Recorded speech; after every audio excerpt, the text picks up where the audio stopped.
کسی نے واصف علی واصف مرحوم سے پوچھا تھا کہ خوشی اور غم کیا ہے، تو اس نے بڑی خوبصورت بات کی۔ اس نے کہا اپنی مرضی اور اللہ کی مرضی میں فرق کا نام غم ہے۔ اللہ اکبر۔ اور اپنی مرضی کو اللہ کی مرضی میں فنا کر دینا، اس کو خوشی کہتے ہیں۔ جو اللہ چاہتا ہے ہوتا وہی ہے۔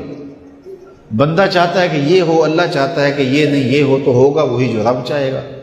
تو پھر نتیجہ کیا ہوگا؟ بندہ چاہے گا جو میں چاہ رہا ہوں، کہے گا جو میں چاہ رہا ہوں وہ ہوا نہیں، بندہ دکھی ہو جائے گا۔ لیکن اگر وہ اپنی خواہشات کو، اپنی آرزوؤں کو رب کی رضا میں گم کر دے گا تو پھر جو ہے وہ اسے حقیقی مسرت و خوشی نصیب ہو جائے گی۔ تو استغنا کی دولت یہ حیات طیبہ کا روپ ہے۔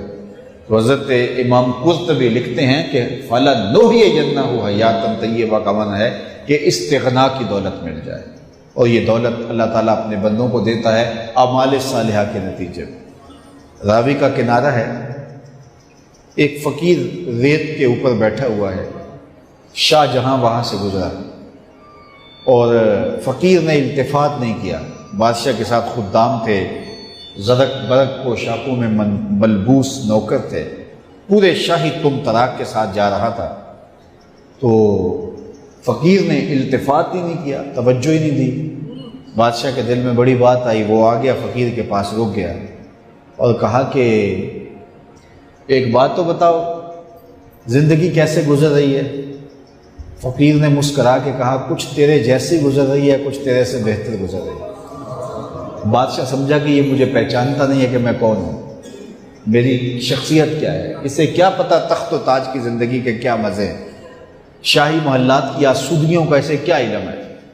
اس نے کہا مجھے جانتے ہو؟ کہا ہاں تم شاہ جہاں ہو، ہندوستان کے بادشاہ ہو۔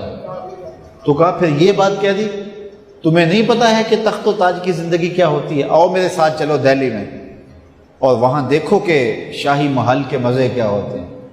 اللہ اکبر۔ اس نے کہا میرے لیے یہی بہتر ہے، تخت سکندری پہ وہ تھوکتے نہیں، بستر لگا ہے جن کا تیری گلی۔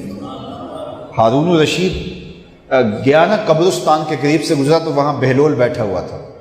یہ مشہور مجاذیب میں سے ہے۔ مجذوب اس کو کہتے ہیں کہ تجلیات کے وفود سے جس کا شیشہ عقل ٹوٹ جائے، اس کو مجذوب کہتے ہیں۔ اور لوگ اسے پاگل کہتے ہیں، لیکن سادی کہتے ہیں سادیہ نزدیک رائے عاشقاں، خلق مجنو نندو مجنو عاقل است۔ اصل میں تو عقل مند یہ ہیں۔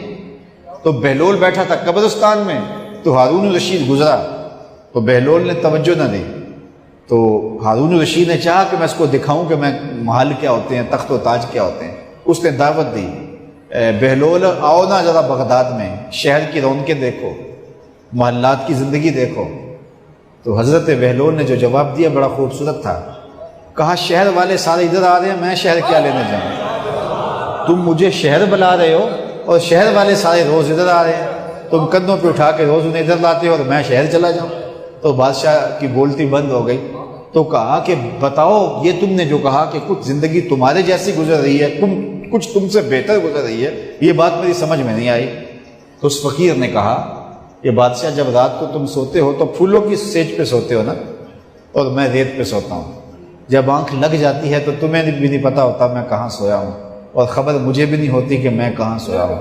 اس وقت تیری اور میری زندگی ایک جیسی گزر رہی ہوتی ہے، اور جب سحری کے لمحے ہوتے ہیں تم سو رہے ہوتے ہو، میں اٹھ کے مصلی بچھا لیتا ہوں، اور میری وہ زندگی تیری زندگی سے بہتر گزر رہی ہے۔ تو استغنا کی دولت اگر مل جائے فَلَنُحْيِيَنَّهُ حَيَاةً طَيِّبَةً، تو یہ ستھری اور پاکیزہ زندگی ہے۔ جو انسان اچھے عمل کرتا ہے اللہ اس کی طبیعت میں استغنا پیدا کر دیتا ہے۔ وہ للچائی ہوئی نظروں سے دنیا کو نہیں دیکھتا، اس کی نظر کے اندر ہرس کا پانی نہیں ہوتا، وہ خواہشات کا اسیر نہیں ہوتا، بلکہ اس کی زندگی طمانیت میں گزرتی ہے، وہ اللہ کی تقسیم پہ راضی ہو جاتا ہے۔ حضور نبی رحمت صلی اللہ علیہ وسلم کا ایک فرمان سنیے۔ حضور نے فرمایا انظروا الی ما اسفل منکم، حضور نے ارشاد فرمایا جو اپنے سے نیچے ہے اس کو دیکھو، تم سوکھے ہو جاؤ گے، دکھی نہیں ہوگے۔ اپنے اوپر دیکھو گے تو دکھی ہو جاؤ گے، میرے پاس یہ بھی نہیں ہے، میرے پاس یہ بھی نہیں ہے، میرے پاس یہ بھی نہیں ہے۔ لیکن اپنے سے نیچے دیکھو، تم 5 مرلے کے مکان میں رہتے ہو تو دیکھو وہ بھی جو جھونپڑیوں میں رہتے ہیں، تو تمہیں سکھ ملے گا، تم وہاں آسودہ ہو جاؤ گے۔ لیکن تم 10 کنال کے بنگلے میں بھی رہتے ہو، لیکن آگے دیکھو گے کہ فلاں ایکڑوں میں رہتا ہے تو آپ کے لیے وہ بنگلہ بھی تنگ تنگ دکھائی دے گا۔ تو اوپر نہ دیکھو، نیچے دیکھو، نیچے دیکھو گے تو سوکھے رہو گے۔ زندگی سوکھی گزارنے کا ضابطہ رسول کریم نے بیان کر دیا کہ اپنے نیچے دیکھو، اپنی مٹی پہ ہی چلنے کا سلیقہ سیکھو، سنگ مرمر پہ چلو گے تو پھسل جاؤ گے۔